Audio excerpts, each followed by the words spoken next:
तो कहानी की शुरुआत में हम लोग जिन्सू नाम के एक आदमी को देख पाते हैं जो कि अपने ऊपर चढ़ा कर्जा उतारने के लिए काफी तरह तरह के काम करा करता था। पर ये कर्जा उसके ऊपर इसी वजह से चढ़ा था क्योंकि उसने अपने एक हरामी दोस्त के ऊपर भरोसा करा था, जिसने उसको शेयर मार्केट का लालच देते हुए उससे उसके सारे पैसे ले लिए और जिन्सू ने भी लालच में आकर और भी कर्जा लेकर पैसे दे दिए, जिसके बाद उसके ऊपर काफी सारा कर्जा तो हो गया पर उसका दोस्त सारे पैसे लेकर भाग गया।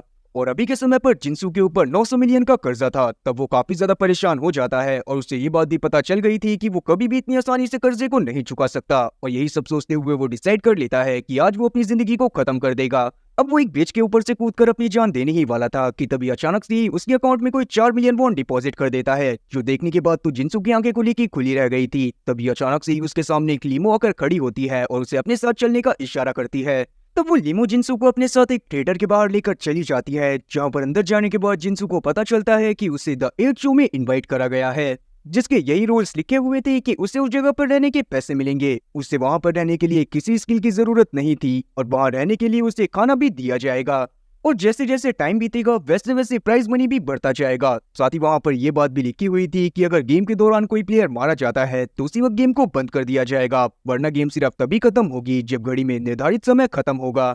गेम चालू करने के लिए जिन्सू को सामने रखे नंबर कार्ड में से एक कार्ड उठाना था और वही गेम के दौरान उसकी आईडी होने वाली थी। और अगर वो गेम को नहीं खेलना चाहता था तो वो साइड में रखे 20 मिलियन वॉन को लेकर वहां से जा सकता था। जिन्सू शुरुआत में तो बहुत ज्यादा डर जाता है और डिसाइड करता है कि वो 20 मिलियन वॉन लेकर यहाँ से चला जाएगा। पर बाद में जब उसे रियलाइज होता है कि असली दुनिया में उसकी जिंदगी वैसे भी झंड है, तो वो 3 नंबर का कार्ड लेकर गेम के अंदर चला जाता है। अब अंदर जाने पर उसे एक बहुत बड़ा हॉल दिखाई देता है जहां पर ज्यादातर चीजें नकली थी। उसके सामने एक बिल्डिंग थी जिसमें लगभग 8 फ्लोर थे, जो देखने के बाद जिन्सू को कुछ भी समझ में नहीं आता, पर वो अपने कार्ड के नंबर के हिसाब से 3rd फ्लोर पर चला जाता है। तब 3rd फ्लोर के रूम में जाने पर उसे पता चलता है कि उसका रूम सिंपल सा था, जिसमें एक स्कोर बोर्ड, एक इंटरकॉम, कैमराज और विंडोज की जगह पर एक फेक स्क्रीन लगी हुई थी। मतलब कि ये जगह पूरी तरह से आइसोलेटेड थी और इसे यहाँ पर रहने के ही पैसे मिलने वाले थे। तो वहां पर उसे एक लिफ्ट दिखाई देती है जिसकी मदद से ही वो लोग शायद उस तक खाना पहुंचाने वाले थे। उसके अंदर अभी के समय पर एक यूनिफॉर्म रखी हुई थी और साथ ही एक रूल बुक भी रखी हुई थी।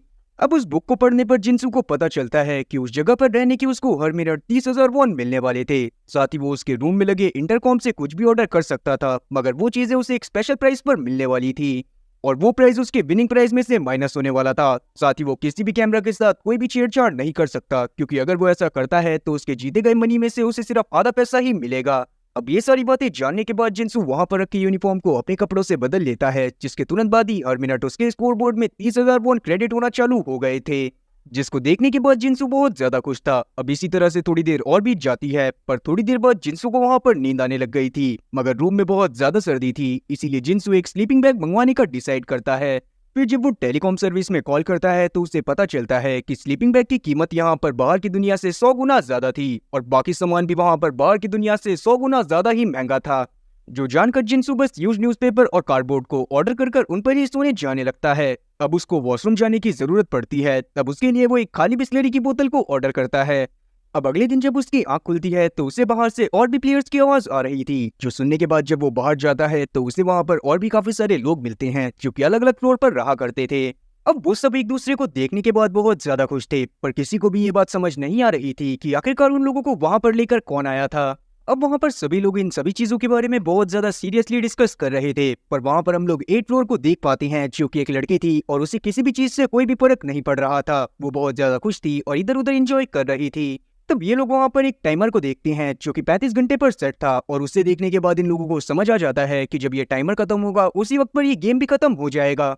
अब उस टाइमर के पास भी एक इंटरकॉम लगा हुआ था, जिसे देखकर ये लोग समझ जाते हैं कि ये लोग यहाँ से भी अपने जरूरत के सामान को ऑर्डर कर सकते थे, पर इन्हें समझ में नहीं आ रहा था कि आखिरकार अगर ये यहाँ से मंगाएंगे तो इनको कितने प्राइस पर वो सारी चीजें पड़ेंगी। सब लोग इस बारे में डिस्कस कर रहे थे कि उसी वक्त 6th फ्लोर वहां पर से एक सिगरेट के पैकेट को मंगा लेता है, और जैसे ही वहां पर सिगरेट का पैकेट आता है वैसे ही सभी लोग देखते हैं कि टाइमर में से 2 मिनट माइनस हो गए थे। इसका मतलब यही था कि यहाँ पर जो भी सामान मंगाया जाता था उसका प्राइस टाइम था। तब सभी लोग डिसाइड करते हैं कि वो वहां से सिर्फ बहुत ज्यादा जरूरत की चीजें ही मंगाएंगे, इसीलिए सबसे पहले वो वहां पर से कुछ बाल्टियां मंगाते हैं और कुछ टॉयलेट पेपर, ताकि वो उनकी मदद से हल्के हो सके। जिसके बाद उन्होंने कुछ सैनिटरी पैड को ऑर्डर कर दिया था और भी कुछ जरूरत की चीजों को। अब सब लोग हल्के तो हो चुके थे, पर किसी को भी खाने के लिए एक दाना तक नहीं मिला था। इसीलिए सभी लोग काफी ज्यादा परेशान होने लगते हैं। पर यहाँ पर एर्थ फ्लोर बताती है कि उसके कमरे में रात में 12 डब्बे खाना आया था। तब उसने उसमें से थोड़ा थोड़ा सा चखा, पर बाद में वो सारा खाना अपने पास ही रख लिया। जो सुनकर सब लोग समझ जाते हैं कि उनके कमरे में जो लिफ्ट लगी हुई है वो एक दूसरे के कमरे से कनेक्टेड है। सबसे पहले खाना 8th फ्लोर के पास आया था। वो अपने हिस्से का खाना ले लेती और उसके बाद वो लिफ्ट 7th फ्लोर पर चली जाती, जिसके बाद ऐसे ही वो 6th फ्लोर पर आती और धीरे धीरे करके बाकी सभी फ्लोर पर भी खाना पहुंच जाता। पर क्योंकि उस वक्त तक 8th फ्लोर को कुछ भी पता नहीं था और उसने सारा खाना ले लिया था, इसीलिए ही वो लिफ्ट पिछली रात किसी के भी रूम में नहीं गई थी। तब सभी लोग 8th फ्लोर से उसके कमरे में सबको लेकर जाने को बोलते हैं ताकि वहां पर जाकर वो खाने को खा सके। अब 8th फ्लोर के कमरे में आने के बाद सभी लोगों की आंखें बड़ी बड़ी हो गई थी, क्योंकि असल में 8th फ्लोर का कमरा बहुत ज्यादा बड़ा था और साथ ही उसे 1 मिनट के 3,40,000 वॉन मिला करते थे। और तब जाकर सबको समझ आता है कि हर फ्लोर पर सबको अलग अलग अमाउंट मिलता था। फर्स्ट फ्लोर को बस हर मिनट के 10,000 वॉन मिलते थे और 8th फ्लोर को 3,40,000 वॉन। सब यही बात सोचने लगते हैं कि शायद उन्हें सबसे पहले ही सबसे बड़ा नंबर चूज करना चाहिए था। पर अभी आगे सब लोग खाना खाते हैं और एक्स्ट्रा खाने को रख देते हैं ताकि अगर बाद में किसी को भूख लगे तो वो उस खाने को खा सके। अब शाम में जब सभी लोग खाना खा रहे थे तब 8th फ्लोर वहां पर मौजूद नहीं थी, इसीलिए 4th फ्लोर उसको बुलाने के लिए जाती है। लेकिन जैसे ही वो हॉल में पहुंचती है तब वो बहुत जोर से चिल्लाती है, जिसके चिल्लाने की आवाज को सुनकर बाकी सब भी वहां पर पहुंच गए थे।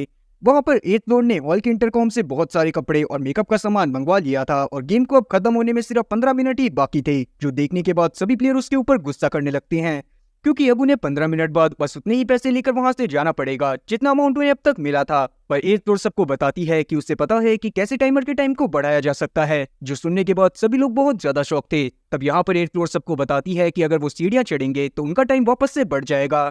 अब ये बात जानने के बाद किसी को भी उसकी बातों पर भरोसा नहीं हो रहा था, पर क्योंकि उनके पास कोई और रास्ता था भी नहीं, इसीलिए वो तुरंत ही सीढ़ियां चढ़ना उतरना चालू कर देते हैं। उसमें फर्स्ट फ्लोर को सबसे ज्यादा दिक्कत आ रही थी, क्योंकि वो एक पैर से अपाहिज था। 15 मिनट तक वो लोग लगातार भागते रहते हैं। फिर 15 मिनट तक भागने के बाद वो लोग वापस से जब टाइमर को देखते हैं तो उसमें उन्हें 24 घंटे का टाइम वापस से मिल गया था। और तब जाकर सबकी जान में जान आती है। साथ ही वो लोग बहुत ज्यादा खुश भी थे, क्योंकि उन्हें अब टाइमर को बढ़ाने के बारे में पता चल गया था। इसका मतलब यही था कि वो जब तक चाहते इस जगह पर रुककर पैसे कमा सकते थे। अब ये लोग इसी तरह से रोज सीढ़ियों पर भागना चालू कर देते हैं, जिसके बाद इन्हें टाइम तो मिल रहा था, पर धीरे धीरे कर टाइम की वैल्यू खत्म होती जा रही थी। और ये लोग बहुत ज्यादा भाग भी रहे थे, तो इन्हें बहुत ज्यादा थकान भी हो जाती थी। इसीलिए वो लोग 4-4 के ग्रुप में डिवाइड हो जाती हैं और डिसाइड करते हैं कि एक दिन अगर एक ग्रुप भागेगा तो दूसरा ग्रुप उस दिन आराम करेगा, जिसके बाद जब दूसरा ग्रुप भागेगा तो पहले ग्रुप को आराम करने का टाइम मिल जाएगा। अब जिस ग्रुप में 8th और 6th फ्लोर थे, उसी ग्रुप में फर्स्ट फ्लोर भी था, और क्योंकि वो हैंडीकैप था और उसे सीढ़ियां चढ़ने उतरने में बहुत ज्यादा दिक्कत होती थी, इसीलिए 6th फ्लोर उसे बहुत बुरी तरह से मारता है, जो देखने के बाद 2nd फ्लोर को बहुत ज्यादा गुस्सा आती है और वो यहाँ पर 6th फ्लोर से लड़ाई करने लगती है। लेकिन बाद में ये डिसाइड होता है कि 2nd फ्लोर या फर्स्ट फ्लोर की जगह भी भागेगी। इसका मतलब यही था कि उसे लगातार 6 के 6 दिन भागना था। पर ये देखने के बाद 3rd फ्लोर मतलब हमारे जिंसू को बिल्कुल भी अच्छा नहीं लगता, इसीलिए वो डिसाइड करता है कि कभी कभी वो भी 2nd फ्लोर की जगह भाग लिया करेगा। इसी तरह से कुछ दिन और बीत जाते हैं और इनके सामने आती है एक और बड़ी मुसीबत। इन सभी लोगों के कमरे में धीरे धीरे करके टॉयलेट वेस्ट बहुत ज्यादा बढ़ गया था, इसीलिए वहां पर रहना बहुत ज्यादा मुश्किल होता था। तब फर्स्ट फ्लोर डिसाइड करता है कि वो सभी लोगों का टॉयलेट वेस्ट अपने कमरे में रखेगा, क्योंकि वो भागकर टाइम बढ़ाने में भी मदद नहीं कर रहा था, जिस पर बाकी सब भी एग्री कर जाती हैं और वो लोग सारे के सारे टॉयलेट वेस्ट को फर्स्ट फ्लोर के रूम में भेज देती हैं और वहां पर बहुत ज्यादा गंदगी हो जाती है। जिसके थोड़ी दिनों बाद हम लोग देख पाते हैं कि अब इन लोगों को पहले के मुकाबले दौड़ने पर बहुत कम समय मिल रहा था। साथ ही रोज दौड़ने की वजह से उन लोगों की हालत बहुत ज्यादा खराब हो गई थी। तब एक दिन 4th फ्लोर को दौरे पड़ने लगते हैं और सभी लोग उसे उठा के तुरंत ही हॉल की डिलीवरी एज के पास आते हैं। तब वो वहाँ के इंटरकॉम से एक दवाई को मंगाना चाहते थे, पर 6th फ्लोर उसके लिए साफ इनकार करने लगता है, क्योंकि इससे काफी ज्यादा टाइम चला जाता और इन लोगों को पहले के मुकाबले कम टाइम भी मिल रहा था। 2nd फ्लोर को इस बात पे बहुत ज्यादा गुस्सा आती है और वो तुरंत ही 6th फ्लोर से लड़ाई करने लगती है। इन दोनों के बीच में बहुत खतरनाक लड़ाई होती है और हम लोग देखते हैं कि वहां पर 40 घंटे का टाइम इन्हें एक बारी में मिल गया था। तब जाकर 7th फ्लोर को समझ आता है कि असल में टाइम सीढ़ियां चढ़ने से नहीं बढ़ता। यहाँ पर बहुत सारे कैमरा लगे हुए थे और अगर इन्हें टाइम बढ़ाना था तो इन्हें उन लोगों को एंटरटेन करना पड़ेगा जो इन्हें लगातार देख रहे थे।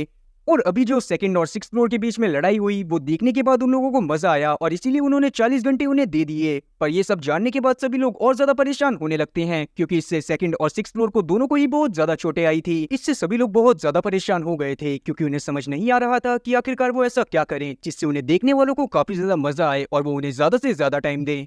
तब बाद में वो लोग डिसाइड करते हैं कि वो लोग एक टैलेंट शो को ऑर्गेनाइज करेंगे और अपने अंदर का टैलेंट उन लोगों को दिखाएंगे, ताकि वो लोग उन्हें ज्यादा से ज्यादा घंटे दे सके। तब सबसे पहले 7th फ्लोर अपनी नाक से बांसुरी बजाकर सबको हैरान कर देता है और उन्हें सीधा 20 घंटे मिल जाते हैं। अब क्योंकि उन्हें एक बारी में बहुत सारा टाइम मिल गया था और वो टाइम आज के लिए इनफ था, इसीलिए वो ये फैसला करते हैं कि आज वो सबसे पहले ये डिसाइड करेंगे कि उन्हें उस जगह पर कितने दिनों तक रहना है, जिसके हिसाब से ही वो आगे चलकर अपने टाइम को बढ़ाने वाले थे। क्योंकि कोई भी उस जगह पर पूरी जिंदगी रहकर बस पैसे ही नहीं कमाना चाहता था, वो उन्हें बाहर जाकर असली दुनिया में उड़ाना भी चाहता था। वो लोग ये फैसला फर्स्ट फ्लोर के हाथ में छोड़ते हैं, क्योंकि एक तो वो हैंडीकैप था, साथ ही उसे वहां पर रहने के सबसे कम पैसे मिलते थे। तब वहां पर फर्स्ट फ्लोर सबको बताता है कि उसे वहां पर रहकर लगभग 1 बिलियन वॉन कमाने हैं, जिसके लिए उसे हर मिनट 10,000 वॉन के हिसाब से 75 दिन वहां पर रहना पड़ेगा। अब इस बात को जानने के बाद सभी लोग इस बात के लिए मान जाते हैं, क्योंकि कहीं ना कहीं इससे उनका भी फायदा होने वाला था। सब लोग 75 दिन कमाने के लिए सोचने लगते हैं कि वो लोग अपने कौन कौन से टैलेंट को दिखाएंगे। तब यहाँ पर जिंसू बहुत ज्यादा परेशान था, क्योंकि उसके अंदर कोई भी टैलेंट नहीं था। तब फिफ्थ फ्लोर सबसे पहले वहां पर जाकर एक बहुत अच्छा गाना गाती है, जिससे उन्हें सीधा 10 घंटे मिल जाते हैं। जिसके बाद बारी आती है सिक्स फ्लोर की, और वो सीधा वहां पर तोड़फोड़ मचाना चालू कर देता है और लोगों को अपनी ताकत दिखाता है, जिससे उसे सीधा 15 घंटे मिल गए थे। सेकंड फ्लोर भी बिल्कुल वैसा ही करती है। उसने वहां पर टाइल्स के साथ साथ वुडन ब्लॉक्स को भी तोड़ा था, जिससे उसे 17 घंटे मिल जाते हैं, पर उसके हाथ में चोट भी लग गई थी। अब जब बारी फोर्थ फ्लोर की आती है तो वो वहां पर एक बहुत बेकार गाना गाती है, जिसकी वजह से उसे बस 1 घंटे मिले थे, पर बाद में जब वो फिसल कर नीचे गिरती है तो उसे 5 घंटे और मिल जाते हैं। अब बारी थी जिंसू की, जो वहां पर डरते हुए डांस करके दिखाता है, जो सच में बहुत ज्यादा बकवास था। इसीलिए उसको बस 17 मिनट्स मिलते हैं और सभी लोग उसका मजाक बनाने लगते हैं। अब सिर्फ फर्स्ट फ्लोर और एट फ्लोर ही बचे थे। तब फर्स्ट फ्लोर पहले जाने का फैसला करता है और वहां पर एक जोकर का परफॉर्मेंस करता है, जिसे देखने के बाद सभी लोग बहुत ज्यादा खुश हो गए थे, और इसीलिए वहां पर उसको सीधा 30 घंटे मिल जाते हैं।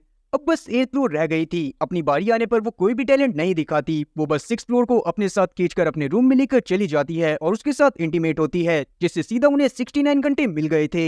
अब किसी को ये बात समझ में नहीं आ रही थी कि सिक्स फ्लोर और एट फ्लोर के इंटीमेट होने पर उन लोगों को 69 घंटे क्यों मिले। अब अगर आप लोगों को इस बारे में कुछ पता हो तो आप लोग इस बारे में कमेंट सेक्शन में जरूर बताना। अब क्योंकि उन्हें टाइम बढ़ाने के काम के बारे में पता चल गया था और उन्हें भागने की जरूरत नहीं थी, इसीलिए सब इस बात को डिसाइड करते हैं कि वो फर्स्ट फ्लोर के रूम से सारे टॉयलेट वेस्ट को निकाल लेंगे और बाद में वोटिंग करेंगे। फिर जिसको सबसे ज्यादा वोट मिलेंगे वही सबके टॉयलेट वेस्ट को संभालेगा। अब वोटिंग के पहले ही सभी लोगों ने डिसाइड कर लिया था कि वो लोग एट फ्लोर को वोट देंगे, क्योंकि उसका रूम सबसे ज्यादा बड़ा था और वो सबके टॉयलेट वेस्ट को आराम से संभाल सकती थी। और बिल्कुल ऐसा ही होता है, जब वोटिंग होती है तो सबसे ज्यादा वोट एट फ्लोर को ही मिलते हैं, पर वो इस काम को करने से साफ इनकार कर देती है, जिससे सब लोग उस पर भड़क जाते हैं और उनकी उससे बहसबाजी हो जाती है। लेकिन ये बहसबाजी बाकी सबको बहुत ज्यादा महंगी पड़ती है, क्योंकि अब एट फ्लोर ने उनके पास खाना भेजना बंद कर दिया था। इसी तरह कुछ दिन और बीत जाते हैं। एट फ्लोर खुद को अपने रूम में लॉक कर लेती है और अब वो नीचे भी नहीं आती, जो देखने के बाद सभी लोगों को बहुत ज्यादा गुस्सा आता है, पर वो कुछ भी नहीं कर सकते थे। सेकंड फ्लोर डिसाइड करती है कि वो टाइमर का सारा टाइम खत्म कर देगी, ताकि वो इस गेम से बाहर निकलकर खाना खा पाए, पर वहां पर उसे फर्स्ट फ्लोर रोक देता है, क्योंकि उसे 1 बिलियन वॉन की बहुत ज्यादा जरूरत थी। और अब सबकी इस हालत को देखते हुए थर्ड फ्लोर डिसाइड करता है कि वो सबके टॉयलेट वेस्ट को अपने रूम में रख लेगा। इस बात को सुनने के बाद सभी लोग बहुत ज्यादा खुश होते हैं और फोर्थ फ्लोर भी डिसाइड करती है कि वो भी थर्ड फ्लोर की मदद करेगी। अब क्योंकि ये चीज डिसाइड हो चुकी थी, इसीलिए सब एट फ्लोर के पास जाकर उससे माफी मांगते हैं और वो भी उन्हें माफ करती हुई खाना खाने के लिए दे देती है। अब ये लोग आगे टाइम बढ़ाने के लिए डिसाइड करते हैं कि ये लोग किंग गेम खेलेंगे, जिसमें जो भी किंग बनता था वो सामने वाले प्लेयर से कुछ भी करवा सकता था। साथ ही उन्होंने पनिशमेंट भी रखी थी कि अगर कोई भी किंग की बात को नहीं मानेगा तो वो लोग उसे टेजर गन की मदद से शॉक देंगे। अब पहले राउंड में जब एट फ्लोर किंग बनती है तो वो सेकंड फ्लोर और सिक्स फ्लोर को लड़ाई करने के लिए बोलती है, जिस पर बाकी सभी तो एग्री नहीं थे, पर बाद में एट फ्लोर उन्हें पनिशमेंट की धमकी देकर चुप करवा देती है। तो पहले तो सेकंड फ्लोर सिक्स फ्लोर को बहुत बुरी तरह से मारती है, पर बाद में उसके हाथ में दर्द होने लगता है, क्योंकि वुडन ब्लॉक को तोड़ते हुए उसके हाथ में चोट लग गई थी। और इसी बात का फायदा उठाते हुए सिक्स फ्लोर सेकंड फ्लोर को बहुत बुरी तरह से मारने लगता है और उसके पूरे चेहरे को सुझा देता है। और अब सिक्स फ्लोर सेकंड फ्लोर को जान से मारने ही वाला था कि तभी वहां पर सभी लोग उसे किसी तरह से रोकते हैं, पर इस लड़ाई के उन्हें सीधा 40 घंटे मिल गए थे। अब सेकंड फ्लोर की ये हालत देखने के बाद सबने डिसाइड कर लिया था कि आगे से गेम में कोई भी लड़ाई नहीं होगी, पर बाद में हम लोग बाकी गेम्स के दौरान देखते हैं कि सिर्फ नंबर 4 और नंबर 8 ही किंग बन रहे थे और वो लोग अजीबोगरीब हरकतें करवाया करते थे, जिससे सभी लोगों को बहुत ज्यादा प्रॉब्लम होती थी। जिससे सेवंथ फ्लोर समझ गया था कि जरूर गेम में कुछ काला है, इसीलिए रात में वो फोर्थ फ्लोर के ऊपर नजर रखता है और देखता है कि फोर्थ फ्लोर हर बार किंग की बॉल पर जाकर एक ग्लू को लगा दिया करती थी, जिससे जब एट फ्लोर या फिर फोर्थ फ्लोर उस बॉल को छूते थे तो उन्हें पता चल जाता था कि किंग की बॉल कौन सी है। तब सेवंथ फ्लोर फोर्थ फ्लोर को धमकाता है कि अगर उसने आगे से ऐसी कोई भी हरकत करी तो वो बाकी सबको इस बारे में बता देगा, इसलिए फोर्थ फ्लोर उस बार चीटिंग नहीं कर पाती और कोई और जाकर किंग बनता है। और अब गेम खेलने के दौरान एट फ्लोर हार गई थी। इसका मतलब यही था कि उसे बिजली का झटका लगने वाला था, पर जैसे ही उसे बिजली का झटका लगने वाला होता है वैसे ही हम लोग देखते हैं कि सिक्स फ्लोर सेवंथ फ्लोर के ऊपर अटैक कर देता है और 6th फ्लोर ने ऐसा इसीलिए करा था क्योंकि 8th फ्लोर का वो एक तरह से गुलाम बन गया था और 8th फ्लोर उसकी बहुत सारी चीजों को मंगवा दिया करती थी, जिसे देखने के बाद सभी लोग बहुत ज्यादा शॉक थे। पर यहाँ पर अब 6th फ्लोर डिसाइड करता है कि आगे से वो 8th फ्लोर 4th फ्लोर कोई भी काम नहीं करेंगे। साथ ही वो 7th फ्लोर को भी अपनी टीम में आने का ऑफर दे देता है। तब 7th फ्लोर भी डिसाइड करता है कि वो उनकी टीम में चला जाएगा। और अब इसका मतलब यही था कि अब जितने भी घंटे कमाने थे वो बस 2nd floor, 1st floor, 3rd floor और साथ ही 5th फ्लोर को कमाने थे। इस बात को जानने के बाद 1st floor, 2nd floor, 3rd floor और 5th फ्लोर बहुत ज्यादा परेशान हो गए थे। और क्योंकि वो इस बात को जानते थे कि अगर वो 8th फ्लोर की बात को नहीं मानेंगे तो वो उन्हें खाना नहीं देगी, इसीलिए ना चाहते हुए भी उन्हें उनकी बात को मानना पड़ता है।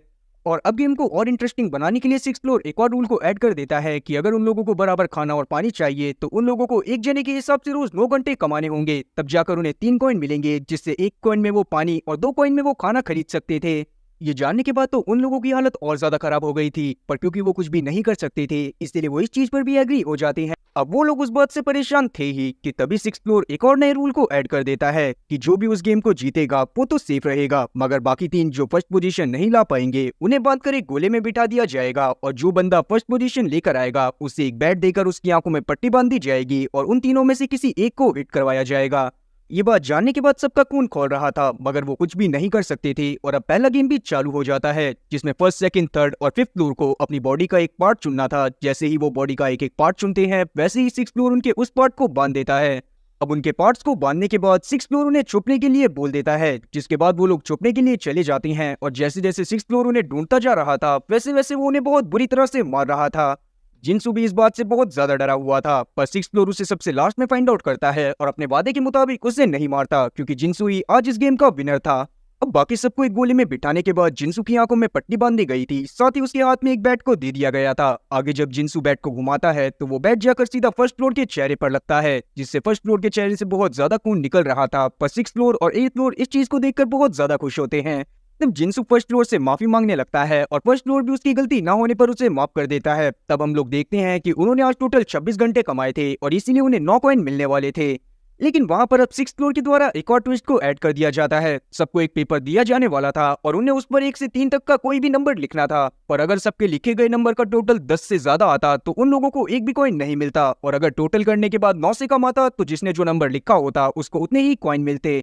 ये बात जानने के बाद सब लोग और ज्यादा परेशान हो गए थे। वो समझ गए थे कि 6th फ्लोर उन्हें जानबूझकर परेशान कर रहा है ताकि गेम को देखने वाले लोग उसे ज्यादा से ज्यादा घंटे दे सकें। जिनसू बहुत ज्यादा सोचने लगता है, उसे समझ में नहीं आ रहा था कि उसे कौन सा नंबर लिखना चाहिए। तब वो बहुत ज्यादा दिमाग लगाने के बाद सिर्फ एक नंबर लिखता है, जिसके बाद सबके नंबरों का टोटल सिर्फ 7 आया था। इसका मतलब यही था कि 3 जनों को 2-2 कॉइन मिलने वाले थे और जिनसू को सिर्फ 1 कॉइन। और जैसा कि पहले डिसाइड हो चुका था कि वो 1 कॉइन की मदद से सिर्फ पानी की बोतल खरीद सकते थे, इसीलिए जिनसू आज पानी पीकर ही सो जाता है। उसे रात में बहुत ज्यादा भूख तो लग रही थी, पर ना चाहते हुए भी उसे भूखा ही रहना पड़ता है। अब इसी तरह से उन लोगों के दिन कटने लगते हैं। वो इस जिंदगी से बहुत ज्यादा परेशान हो चुके थे और 8th फ्लोर और 6th फ्लोर उनके ऊपर रोज ही एक नया अत्याचार करा करते थे। और बहुत बार तो ऐसा होता था कि बहुत ज्यादा मेहनत करने के बावजूद भी नंबर 10 से ज्यादा आने पर उन लोगों को खाना नहीं मिलता था। इसीलिए ये लोग और ज्यादा परेशान होने लगते हैं और डिसाइड करते हैं कि इन्हें इसके बारे में जरूर कुछ ना कुछ करना पड़ेगा। इसीलिए वो लोग रोज रात में गेम खत्म होने के बाद लिफ्ट के जरिए 1st फ्लोर के रूम में मिलने लगते हैं ताकि वहां पर मिलकर वो प्लान बना पाए जिससे वो 8th फ्लोर और 6th फ्लोर से छुटकारा पा सकते थे। 7th फ्लोर को भी इस बारे में पता चल जाता है कि वो लोग छुप के कोई प्लान बना रहे हैं, पर वो जानबूझकर 6th फ्लोर और 8th फ्लोर को इस बारे में कुछ भी नहीं बताता क्योंकि वो जानता था कि 6th फ्लोर और 8th फ्लोर उन लोगों के साथ बहुत ज्यादा गलत कर रहे थे। अब उन लोगों का प्लान तैयार हो गया था और उसको एग्जीक्यूट करने का दिन भी आ गया था। तब प्लान को एग्जीक्यूट करने के लिए 1st फ्लोर बहुत जोर जोर से चिल्लाने लगता है कि उसके पेट में दर्द हो रहा है, और जैसे ही उसको चेक करने के लिए 6th फ्लोर वहां पर आता है वैसे ही 3rd फ्लोर और 2nd फ्लोर उसके ऊपर बहुत बुरी तरह से अटैक कर देते हैं। पर 6th फ्लोर सच में बहुत ज्यादा पावरफुल था। वो 3rd फ्लोर और 2nd फ्लोर को बहुत बुरी तरह से मारता है और बाद में हालात अपने काबू से बाहर निकलने पर वो अपनी टीजर गन को निकाल लेता है। पर जैसे ही वो 3rd फ्लोर के ऊपर शूट करने वाला था वैसे ही उसे पता चलता है कि उसकी टीजर गन में तो बैटरी ही नहीं है, और ये शुभ काम किसी और ने नहीं बल्कि 7th फ्लोर ने करा था ताकि वो बाकी सभी लोगों की मदद कर पाए। जिसके बाद बाकी सब लोग तुरंत ही 6th फ्लोर और 8th फ्लोर को बंदी बना लेते हैं क्योंकि वो लोग उनके साथ बहुत ज्यादा अत्याचार करा करते थे। अब बेशक से उन्होंने 8th फ्लोर, 6th फ्लोर और 4th फ्लोर को बंदी बना लिया था, पर वो उनके ऊपर उनकी तरह टॉर्चर नहीं करा करते थे। वो उनका बहुत अच्छे से ध्यान रखते थे और साथ ही उन्होंने ये बात भी सोच ली थी कि अब वो टाइम को नहीं बढ़ाएंगे, वो गेम को ईमानदारी से खत्म होने देंगे क्योंकि उनके हिसाब से वो बहुत सारा पैसा कमा चुके थे। अब 1st फ्लोर इस बात के लिए मान तो जाता है, पर अभी तक उसके 1 बिलियन वॉन कंप्लीट नहीं हुए थे। इसीलिए सब लोग डिसाइड करते हैं कि जब वो लोग वहां से निकल जाएंगे तो वो अपने पैसे में से थोड़ा थोड़ा पैसा 1st फ्लोर को दे देंगे ताकि उसके 1 बिलियन वॉन कंप्लीट हो जाएं। जब तक उन लोगों का टाइम खत्म हो रहा था तब तक फिफ्थ फ्लोर बाकी सभी बंधे हुए प्लेयर्स का ध्यान रखने लगती है, क्योंकि वो जानती थी कि उन लोगों को भी केयर की जरूरत है और रियल लाइफ में वो वैसे भी एक डॉक्टर थी। अब इसी तरह कुछ दिन और बीत जाते हैं और सभी लोग इस बार बहुत ज्यादा खुश थे, क्योंकि इनके गेम को खत्म होने में सिर्फ 26 घंटे बाकी रह गए थे और इसका मतलब यही था कि अगले दिन गेम खत्म होने वाला था। और इसीलिए आज का खाना पीना खाने के बाद वो लोग खुशी से सोने के लिए चले जाते हैं, क्योंकि अब कुछ ही समय में गेम खत्म होने वाला था। पर अगले दिन जब वो लोग वापस से टाइमर को देखते हैं तो उसमें 45 घंटे और बढ़ गए थे। इसका मतलब यही था कि जरूर किसी न किसी प्लेयर ने कुछ करा था जिसकी वजह से ही टाइम बढ़ा था। ये सब देखने के बाद सेकंड फ्लोर तुरंत ही सभी बंधे हुए प्लेयर्स के पास जाती है और उसे पता चलता है कि फोर्थ फ्लोर का एक दांत किसी ने तोड़ दिया था। साथ ही सिक्स फ्लोर के भी पैर के नाखूनों को किसी ने बेरहमी के साथ उखाड़ दिया था, जिसके बारे में ना तो सिक्स फ्लोर को कुछ खबर थी और ना ही फोर्थ फ्लोर को। सेकंड फ्लोर को इस बात पर बहुत ज्यादा गुस्सा आता है, पर उसे समझ में नहीं आ रहा था कि आखिरकार गुनहगार कौन है। और इसी गुस्से के चलते वो तुरंत ही सभी लोगों को उनके कमरे में लॉक कर देती है और उसने बाहर से चेन लगा दी थी ताकि कोई भी बाहर ना आ पाए और गेम आराम से खत्म हो जाए। उसने बस फिफ्थ फ्लोर को खुला छोड़ा था ताकि वो बाकी सबका ध्यान रख सके। फिफ्थ फ्लोर भी इस काम को बहुत अच्छे से कर रही होती है, पर जब भी वो एट्थ फ्लोर और सिक्स फ्लोर के पास जाया करती थी तो उसे बहुत ज्यादा बुरा लगता था। उसे पता था कि सेकंड फ्लोर इन लोगों से बहुत ज्यादा दुश्मनी मानती है और कभी भी इन लोगों को जान से मार सकती है। और अब जब ये बात सिक्स फ्लोर को समझ आती है कि फिफ्थ फ्लोर उनके बारे में इतना ज्यादा सोचती है, तो वो तुरंत ही फिफ्थ फ्लोर को अपनी बातों में फंसाने की कोशिश करने लगता है और ऐसे प्रिटेंड करता है जैसे सेकंड फ्लोर उसको जान से मारने आने वाली हो। और ये सब जानने के बाद फिफ्थ फ्लोर तुरंत ही उसके हाथ को खोल देती है। तब वो सबसे पहले तो फिफ्थ फ्लोर करता है और बाद में बाहर जाने के बाद फोर्थ फ्लोर और एट्थ फ्लोर को फ्री करवा देता है। और बाद में उन लोगों ने फिर से उन सभी लोगों के ऊपर कब्जा कर लिया था जिनको उन्होंने पहले अपना बंदी बनाया हुआ था, और इस बार उन्होंने सेवंथ फ्लोर को भी नहीं बख्शा था। अब क्योंकि सिक्स फ्लोर ये बात भी जानना चाहता था कि उसके पैर के नाखून किसने उखाड़े हैं, इसीलिए वो उन लोगों को धमकाने लगता है, पर कोई भी उसकी बात का जवाब नहीं दे रहा था। और इसी बात से गुस्सा होते हुए वो हॉल में लगे इंटरकॉम की मदद से एक गन को ऑर्डर कर देता है। लेकिन अभी भी गुनहगार अपना मुंह नहीं खोलता, जो देखने के बाद सिक्स फ्लोर बहुत ज्यादा गुस्से में आ जाता है और तुरंत ही सेवंथ फ्लोर के पास जाकर उसकी जांघ में शूट कर देता है। जो देखने के बाद जिनसू बहुत ज्यादा डर गया था और वो यहाँ पर सिक्स फ्लोर को एक रास्ता बताता है कि वो इंटरकॉम की मदद से उस समय की सीसीटीवी फुटेज को भी खरीद सकता है जब उसके नाखून उखाड़े गए थे। और अब सीसीटीवी फुटेज देखने के बाद सिक्स फ्लोर को ये बात पता चलती है कि उसके पैर के नाखून और फोर्थ फ्लोर के दांत को किसी और ने नहीं बल्कि फर्स्ट फ्लोर ने उखाड़ा था, क्योंकि उससे उनके ऊपर बहुत ज्यादा गुस्सा आ रही थी और वो उसके हैंडीकैप होने का बहुत ज्यादा मजाक बनाते थे। और न केवल उसने सिक्स फ्लोर के पैर के नाखूनों को उखाड़ा था, बल्कि उसने उसके चेहरे पर टॉयलेट भी करी थी। जो जानने के बाद सिक्स फ्लोर को और ज्यादा गुस्सा आती है और वो तुरंत ही गन लेकर सीधा फर्स्ट फ्लोर के पास जाने लगता है, क्योंकि अब वो किसी भी हालत में उसे जान से मारने वाला था। लेकिन एट फ्लोर जो नहीं चाहती थी कि गेम अब जल्दी से खत्म हो, इसीलिए वो सिक्स फ्लोर के ऊपर टेजर गन से अटैक कर देती है, जिससे सिक्स फ्लोर सीढ़ियों से नीचे गिर जाता है और उसकी सारी हड्डियां टूट जाती हैं। और क्योंकि सिक्स फ्लोर ने पहले ही सभी लोगों को बांध रखा था, इसीलिए एट फ्लोर को और ज्यादा मेहनत नहीं करनी पड़ती और वो तुरंत ही बाकी सभी लोगों को उनके कमरे में फिकवा देती है। उसने डिसाइड कर लिया था कि अब वो किसी भी हालत में गेम को जल्दी से खत्म नहीं होने देगी। उसने फोर्थ फ्लोर और फिफ्थ फ्लोर को ही खुला छोड़ा हुआ था। फोर्थ फ्लोर को इसलिए क्योंकि फोर्थ फ्लोर उसकी चमची थी और फिफ्थ फ्लोर को इसलिए क्योंकि फिफ्थ फ्लोर में इतनी हिम्मत थी ही नहीं कि वो एट्थ फ्लोर के खिलाफ चली जाए। तो गेम में और ज्यादा टाइम कमाने के लिए एट्थ फ्लोर सबको टॉर्चर करवाना चालू कर देती है। उसने सभी लोगों को चेयर से बांधकर उनकी आंखों की पलकी लॉक करवा दी थी ताकि वो लोग कभी सो ही ना पाए। साथ ही उसने सभी लोगों के रूम का लाइव सीसीटीवी फुटेज भी खरीद दिया था ताकि अगर कोई छूट भी जाए तो एट्थ फ्लोर को उस बारे में पहले ही खबर लग जाए। उसके साथ बस फोर्थ फ्लोर ही थी जो कि मजे में थी। तब फोर्थ फ्लोर जब एक दिन सबको खाना खिलाने के बाद फर्स्ट फ्लोर के पास जाती है तो उसे पता चलता है कि फर्स्ट फ्लोर गेम में आखिरकार 1 बिलियन वॉन ही क्यों कमाना चाहता था।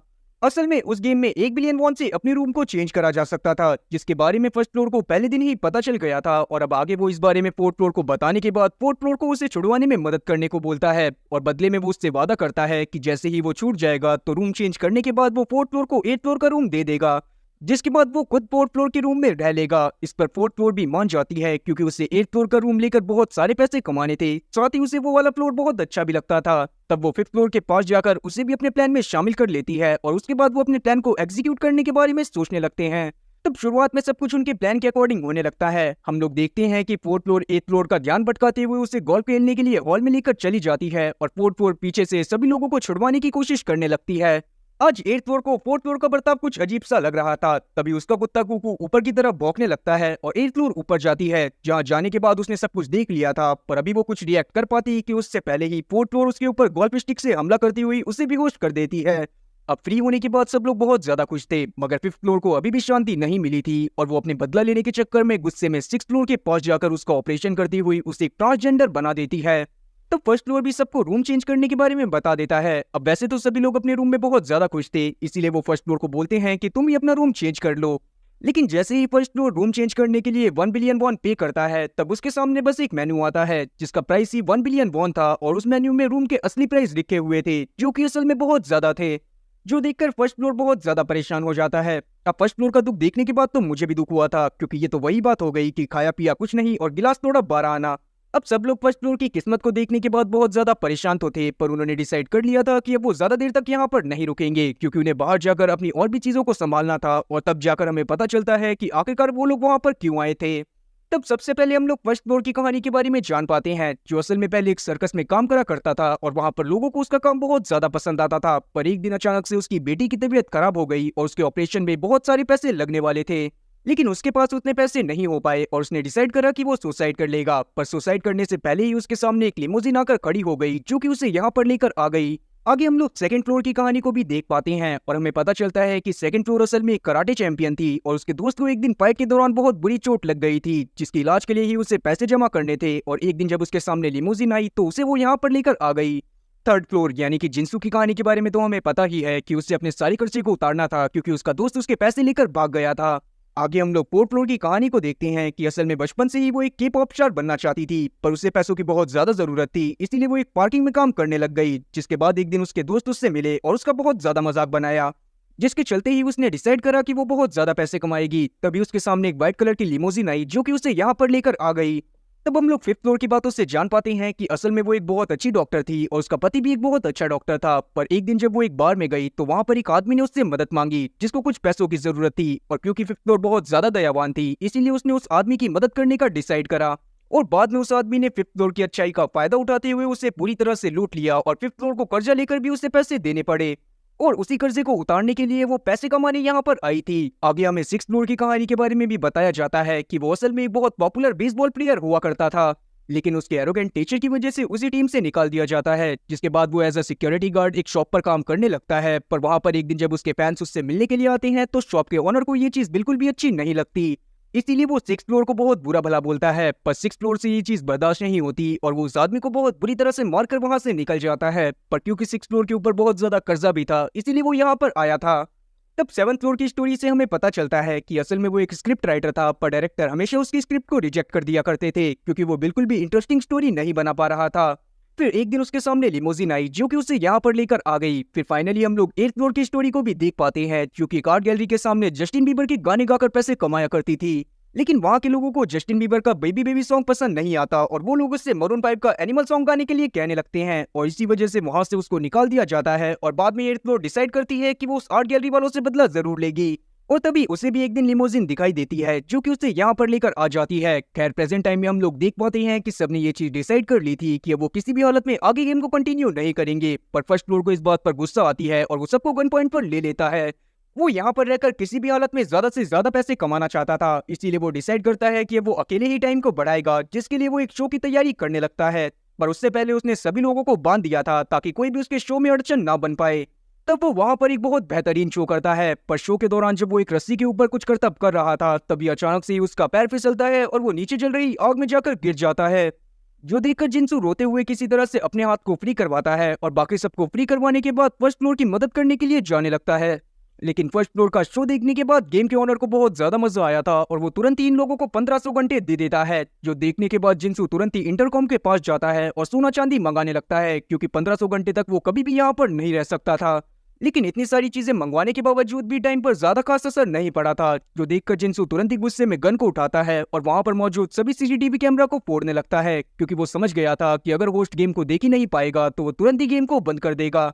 और बिल्कुल ऐसा ही होता है। जैसे ही सारे सीसीटीवी कैमरा फूटते हैं, वैसे ही वहां पर मौजूद गेट खुल जाता है और गेम भी पूरी तरह से खत्म हो गया था। पर वहां पर हम लोग देखते हैं कि उस वक्त तक फर्स्ट फ्लोर भी मर चुका था, जो देखने के बाद सब लोग बहुत ज्यादा रो रहे थे। पर जिंसू अभी बाहर जाता है तो उसे एक टेबल के ऊपर एक एनवलप रखा हुआ दिखाई देता है, जिस पर लिखा हुआ था कि उन्होंने जितना भी अमाउंट जीता है वो सारा का सारा अमाउंट उनके अकाउंट में ट्रांसफर कर दिया जाएगा और गेम में पार्टिसिपेट करने के लिए धन्यवाद। सब गेम खत्म होने के बाद बहुत ज्यादा खुश तो थे, पर उन्हें फर्स्ट फ्लोर की मौत का बहुत ज्यादा दुख था। पर अभी वो सब वहां से चले जाती हैं और कुछ दिनों बाद हम लोग देखते हैं कि जिंसू फर्स्ट फ्लोर की याद में एक फ्यूनरल को अरेंज करता है।